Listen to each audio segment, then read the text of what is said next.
વડોદરા શહેરમાં અકોટા વિસ્તારમાં ગટરના પાણી રોડ પર વયા, કોર્પોરેશન સામે કોંગ્રેસના કાર્યકરોનો આક્ષેપ।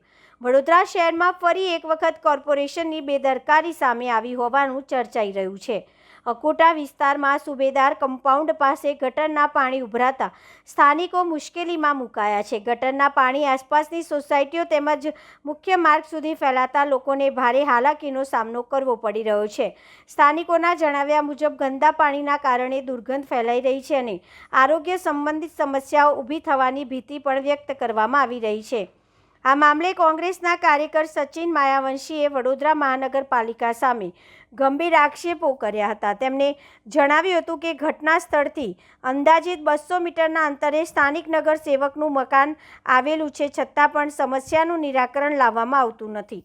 સચિન માયાવંશીએ કોર્પોરેશનની કામગીરી પર સવાલ ઉઠાવતા જણાવ્યું કે શહેરમાં સ્વચ્છતા દવાઓ વચ્ચે આવી પરિસ્થિતિ તંત્રની બેદરકારી દર્શાવે છે। સ્થાનિકોએ પણ તાત્કાલિક સમસ્યાનું નિરાકરણ લાવવાની માંગ કરી છે। આવેલું સુબેદાર કમ્પાઉન્ડ ત્યાં આગળ ગટરનું પાણી ઉભરાઈ રહ્યું છે। હજી તો ગત દિવસોમાં 10 દિવસ પણ નથી થયા અને હવે નવું બોર્ડ બનવાનું છે।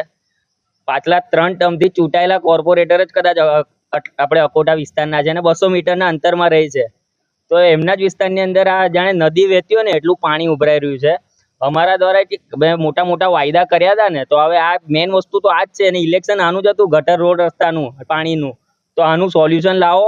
આ જ વસ્તુની જરૂરિયાત છે। અને બીજી વસ્તુ, જો આનું નિરાકરણ આવનારા સમયમાં નહીં આવે ને, તો આ જ પાણી ભરીને કોર્પોરેશન ઓફિસ તેમજ કોર્પોરેટરના ઘરે જઈને આપીશું અમે અને કહીશું કે આનું નિરાકરણ લાવીને આપો, કેમ કે પ્રજાને તકલીફ પડે છે, આવતા જતા રાહદારીઓને તકલીફ પડે છે, ચાલતા કેવી રીતે જાય, તકલીફ પડે છે લોકોને આવતા જતા।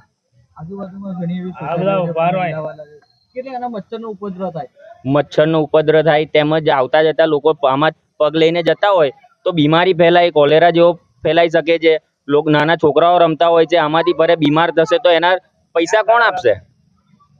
લાગે છે કે વડોદરા શહેરમાં રોગચાળો ફાટે? 100% ફાટે, કેમ ના ફાટે? આવીને આવી જ હાલત છે આખા વડોદરા। 100% સ્વાસ્થ્યતાથી ચેડા છે, કેમ કે પાણી ગટરનું નીકળે છે ને એ પાણીથી સ્વાસ્થ્યને નુકસાન થવાનું જ છે લોકોને, અને 100% ચેડા થવાની છે। નાના છોકરાઓ રમતા એમનું હેલ્થ તો બહુ નાજુક હોય છે, એ લોકોને તો તરત ઇફેક્ટ કરે છે આ વસ્તુની। સચિન માયાવંશી।